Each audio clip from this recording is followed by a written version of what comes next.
Bonjour à tous et à toutes.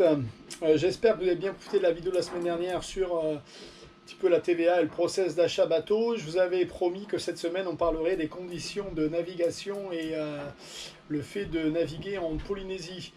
Je vous rappelle que j'ai une place d'équipier pour faire Polynésie, Nouvelle-Calédonie, Indonésie, départ fin juin. Donc envoyez-moi un email non fumeur vacciné. La Polynésie, pour faire. On va essayer de faire simple et concis. Je vais essayer de ne pas en faire 2 heures. On va prendre l'exemple de. On va commencer par Papette. Donc là, je suis au mouillage de Tahiti, à Papette, à côté de la marina Taïna. C'est la marina qui se trouve à côté de l'aéroport. Ils ont 170 corps morts qui sont là, où ils font payer les gens pour être encore morts. Et ils sont en train de. Donc ils font le forcing tant que faire se peut pour virer tous les gens qui sont mouillés, pour pouvoir installer des corps morts et les mettre sur corps morts. Ce qui veut dire que là, dans les semaines et mois à venir, normalement, il n'y aura plus de possibilité d'être mouillé ici. Donc ça te coûtera 300 € par mois d'être à Papette avec ton bateau ou dans la marina. Donc ça c'est encore bon. On a encore la possibilité de faire de l'eau ici au quai, c'est 1000 francs local, donc ça fait 10 $ pour faire le plein d'eau. 100 litres ou 1000 litres, c'est le même tarif. Bon, il y a l'accessibilité au gasoil, à l'essence, qui est assez facile. Si on prend Moorea, je vais prendre un exemple simple. Vous allez dans la baie de Cook, il y a une plage magnifique où on a fait pas mal de vidéos, qui est la page publique. De l'autre côté de la page publique, il y a un parking avec des poubelles. Ils interdisent aux navigateurs d'aller poser leurs poubelles dans les poubelles. Voilà. C'est réservé aux gens qui sont sur le parking. Pour vous donner un exemple, donc cette plage publique où il y a un écriteau à l'entrée qui est marqué interdit, donc pas d'alcool, pas de chien, pas de musique. Vous avez toute la journée, tous les week-ends, donc des dizaines et des dizaines et des dizaines de gens qui sont là, qui s'alcoolisent tranquillement, qui écoutent de la musique à fond. Vous êtes mouillé juste devant. Il y a des douches publiques qui font tomber des. Alors là, je ne vous raconte pas, c'est des milliers de mètres cubes d'eau qui tombent là. Et au sol, il y a des robinets d'eau. Si vous voulez aller avec vos jerrycans vous remplir de l'eau au niveau des robinets, on vous l'interdit, on vous demande de faire ça à la douchette. Donc sous les douches. Pour remplir des jerrycans alors qu'il y a un robinet à 30 mètres par terre. Donc voilà, donc pour vous faire simple, on ne vous laisse pas faire d'eau, on ne vous laisse pas déposer vos poubelles aux poubelles. C'est vous dire à quel point vous êtes le bienvenu. Et sur ce parking-là, chaque fois qu'il y a des voileux qui vont louer des voitures et qui le laissent là la nuit, donc vous faites une location de bagnole pour 2 ou 3 jours, quand vous revenez le lendemain matin, elle a été défoncée par les locaux. Donc voilà le welcome national que vous avez donc sur l'île de Moorea. Vous en avez un plein forum sur ces questions-là. Huaïné, on va pas revenir dessus. Je pense qu'il y a eu 4 ou 5 cas de plainte sur des gens qui sont fait, des anciens, souvent des gens qui ont plus de 50 ans, enfin je dis ça, c'est mon âge maintenant, voilà, qui ont été à terre avec leur annexe, et puis des locaux leur ont un peu cherché les noises, c'est toujours les mêmes. Et puis ça a fini à grands coups de batte, voilà, et les mecs à moitié défoncés. Donc Huaïné, à part un ou deux mouillages, on oublie. Rayateata, donc Rayatea, il y a un endroit où sur la partie est, vous pouvez encore mouiller à peu près correctement. Sur la partie ouest, ça devient de nouveau compliqué puisqu'ils vont carrément couper les mouillages pendant la nuit. Ici, tiens d'ailleurs, j'y pense, j'ai entendu que les gens venaient mettre des coups de perceuse dans les bateaux pour se dégager la vue. Donc 2 coups de perceuse sous la ligne de flottaison, ou juste au niveau de la ligne de flottaison, et puis c'est réglé. Voilà. Donc ça c'était Rayateata. Huaïné on a dit. Bora, mouillage interdit, obligation d'être sur des bouées, 30 € la nuit, ou 300, bon, ce qui veut dire 30 $ la nuit, ou 300 $ si vous prenez le mois sur place. Ils font la collecte des poubelles. Donc voilà, pour les îles de la Société, ça vous donne une idée de la liberté de mouiller et de vous balader. Il faut savoir que tout ce que vous achetez ici est 30 à 40% plus cher que ce que vous pouvez trouver en France. voilà, sans aucune mesure, et que vous ne pouvez pas vous faire arriver quoi que ce soit, vous avez besoin d'une pièce pour le bateau ou quoi que ce soit, sans avoir payé une taxe dessus qui va vous coûter 30%. Donc là, on prend un exemple, j'ai besoin de, je sais pas, d'un GPS que j'arrive pas à trouver sur place, je veux le commander en France, il vient déjà pour le faire venir, ça met des lustres, 3 à 6 mois, là, avec le Covid c'est l'enfer, et en plus il est bouclé en douane, il vous demande 30% de plus que le prix, donc grosso modo tout ce que vous achetez ici sera 30 à 40% plus cher que ce que vous pouvez trouver ailleurs dans le monde, et forcément Amazon ne livre pas en Polynésie française. Donc voilà, pour ce qui est des Tuamotu, pour la faire relativement simple, et les marquises, une fois que vous êtes arrivé sur les îles de la Société, pour y aller, c'est à contre-vent et souvent contre-courant. Ce qui veut dire que c'est des naves longues et fastidieuses. Les relations avec les locaux sont complètement différentes que celles des îles de la Société. Mais étant donné que vous êtes sur les Tuamotu, donc ce qui est arrivé à Papette, c'est déjà cher parce que vous avez payé les taxes, mais là ce qui va là-bas, c'est encore amené en bateau. Donc vous remontez le prix de tout ce que vous allez acheter du fait que c'est livré sur place. Donc là, tout ce que vous avez dans les épiceries, etc., a repris une quinzaine ou une vingtaine de pourcents. Donc là, on est sur des tarifs relativement chers. Pêche à la traîne, etc., très très peu, c'est du très très gros, on n'est pas monté pour, il faut des cannes énormes, on tape pas beaucoup de, vous avez vu le maïs, hein, il faisait 1,30 m, on tape pas de petits, tu casses beaucoup sur des thons énormes de 250 kg que tu ne pourras pas remonter à bord et puis tu ne vas pas manger de toute façon. Donc poisson pas trop, pêche sous-marine, donc là, bon, moi j'ai été pêché relativement souvent avec les requins, ça me gêne pas trop, mais il y a la fameuse Cicoatera, donc cette maladie qui fait que les poissons mangent des algues qui se trouvent sur le corail et ils s'infectent.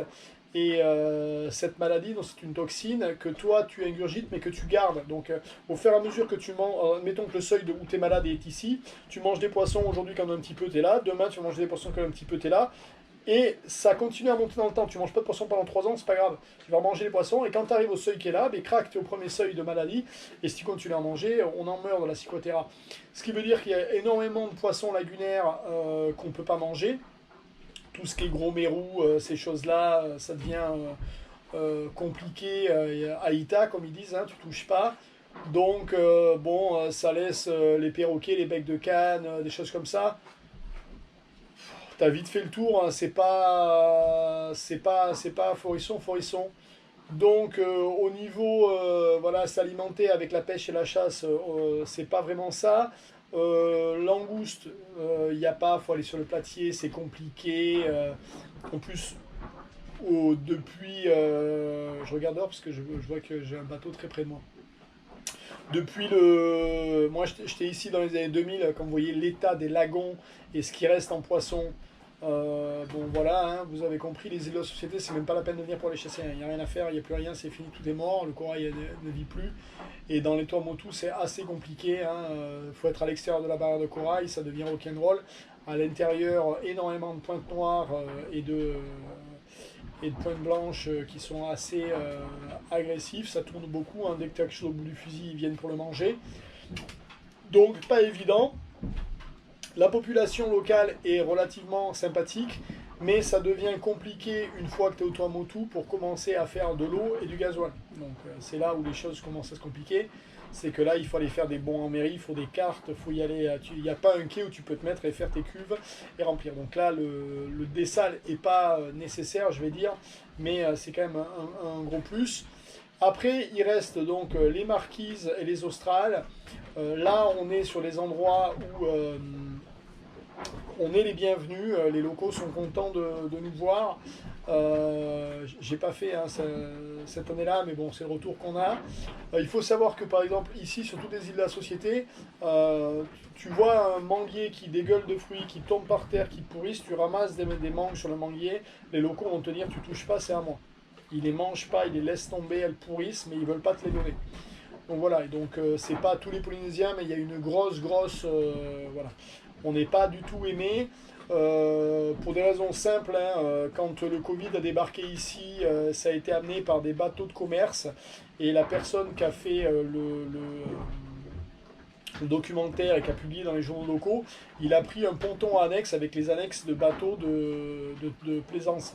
Donc ils ont associé Covid aux plaisanciers, ils pensent que le Covid arrive de la part des plaisanciers, ils pensent que les plaisanciers détruisent le lagon en jetant toute leur merde par-dessus bord, alors qu'il faut savoir qu'il n'y a pas de tout à l'égout en Polynésie, il n'y a pas de traitement des déchets. Hein. Donc eux, c'est ce qu'ils font toute la journée. Nous, on prend des, vous voyez, on met des savons bio, on met des trucs pour la vaisselle bio, etc. Eux, pas du tout. Donc le lagon est parti en décrépitude complète.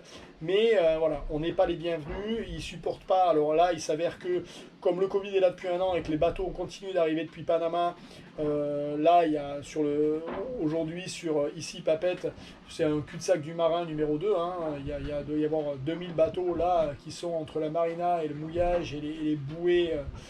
Donc c'est l'enfer. Donc aujourd'hui on a puis des épaves partout autour, hein. Il y a des tas de bateaux, c'est des épaves, il n'y a plus personne dessus. Donc ils sont face à ça, personne...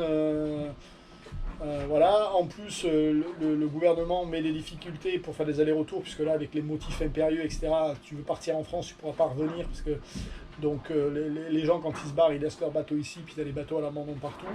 Donc la Polynésie, aujourd'hui, au niveau de la plaisance et du fait de se faire plaisir, voilà, pas trop. Il faut savoir que la plupart du temps, les îles sont relativement grandes et que, bon, alors à Papette, il y a un service de bus qui marche pas trop mal, mais à Moorea, par exemple, il n'y a pas de service de bus et personne ne te prend en stop. Le stop ne marche pas, c'est pas des endroits où le stop se fait. Donc, tu es à la baie de Cook, tu vas aller, par exemple, au débarcadère, et c'est je ne sais combien de kilomètres que tu vas essayer de te taper. Le stop, c'est compliqué. Donc voilà, Rayateata, c'est la même, etc., etc. Donc non seulement c'est des îles immenses, mais en plus voilà, il n'y a pas vraiment de service de bus ou quoi que ce soit. Donc quand tu es dans un mouillage et que tu es dans un endroit avec ton annexe, tu es limité à ça. Hein. Tu prends 2000 autour ou 3000, c'est ce que tu vas faire avec ton annexe. Le reste de l'île tu visiteras pas, sinon il faut aller louer une voiture et on rentre dans d'autres choses. Après, il est évident que voilà, c'est de l'eau bleue magnifique dans la plupart des endroits. La température de l'eau est à 29 degrés et que, à part ici où ça roule énormément, en général, les mouillages sont assez sympathiques. Moi, pour avoir passé, voilà, là je discute pas mal, j'ai 2-3 bateaux là, avec qui j'ai pris contact, qui on passe pas mal de temps ensemble. Les gars sont bloqués ici depuis un an, puisqu'il faut savoir que là, pour aller plus loin, il n'y a pas d'autorisation. Hein. Donc moi, j'ai un petit peu forcé, j'ai appelé la police aux frontières en leur demandant dans quel droit on ne me laissait pas rentrer en Nouvelle-Calédonie. C'est pour ça que j'ai une autorisation pour y aller, spéciale, machin, etc. Ils ont pris le nom du bateau, etc. Mais c'est fermé. Bon, il faut arrêter, on est français, on peut aller là où on a envie. Ce qui veut dire que les gens sont bloqués ici, et ils ne peuvent pas aller ailleurs. S'ouvre plus ou moins aujourd'hui Fidji, mais ça reste encore compliqué. Donc là, voilà, les gens sont là depuis un moment et je peux vous assurer qu'ils ont envie de partir. Il n'y a pas grand monde qui vit bien ici, la Polynésie. C'est sympa quelques mois, mais voilà, c'est beaucoup moins, c'est beaucoup plus joli au niveau de l'eau et des couleurs que le sont les Antilles, mais c'est beaucoup moins agréable à vivre. Il y a beaucoup moins de choses à faire. Donc voilà sur le point sur la Polynésie. Ceci étant dit, voilà, quand vous partez pour faire le Pacifique, c'est une escale qui est hyper intéressante, mais prévoyez d'y passer. Donc ici, les saisons sont inversées. Hein. Donc la fin de la saison cyclonique commence le 1er juin, et donc du 1er juin au 30 novembre, je crois, ou le 1er novembre, je ne sais plus, voilà, vous avez, c'est la période où il n'y a pas de cyclone, et la période cyclonique recommence quand elle s'arrête aux Antilles. Donc c'est bien de faire un arrêt 6 mois pendant la période non cyclonique, et puis si possible, bon ici il y a des typhons mais ils ne sont pas touchés du tout, et puis continuer vers l'ouest où la vie sera nettement moins chère, et puis Le problème qu'il y a ici, c'est que tout ce que vous avez à faire sur le bateau devient des tarifs astronomiques. Hein. Le sortir, faire un anti-fouling, acheter les produits. Là, quand vous voyez le prix d'un anti-fouling sur un 40 pieds, imaginez que vous allez toucher des produits 40% plus chers qu'en France. Voilà, la sortie, la remise à l'eau du bateau va vous coûter entre 300 et 450 $. Voilà, ça va vite. Donc, vous avez plutôt envie d'aller faire ça en Indonésie où les prix vont être normaux, où vous êtes de nouveau près des continents. Donc voilà pour mon retour sur la Polynésie. Après, voilà, il y a des locaux extrêmement adorables, il n'y a aucun problème avec ça. Je ne suis pas en train de faire un tableau noir de ce qui se passe. Mais aujourd'hui, ils en ont marre de voir tous ces bateaux qui sont là, englués depuis un paquet de temps. Et puis la Polynésie, c'est un petit peu comme les Antilles, il y a beaucoup de gens qui arrivent ici et puis qui ne vont pas plus loin. Donc il y a beaucoup de bateaux qui s'arrêtent là. Je ne sais pas pourquoi d'ailleurs, puisque une fois qu'on est arrivé là, c'est bien d'aller plus loin. Et donc ils ont un petit peu marre de ça. Donc, pas évident la Polynésie française. On verra commencer en Nouvelle-Calédonie et puis surtout on verra commencer en Indonésie d'ici pas très très longtemps, je l'espère. Allez, merci à tous et à toutes et à la semaine prochaine.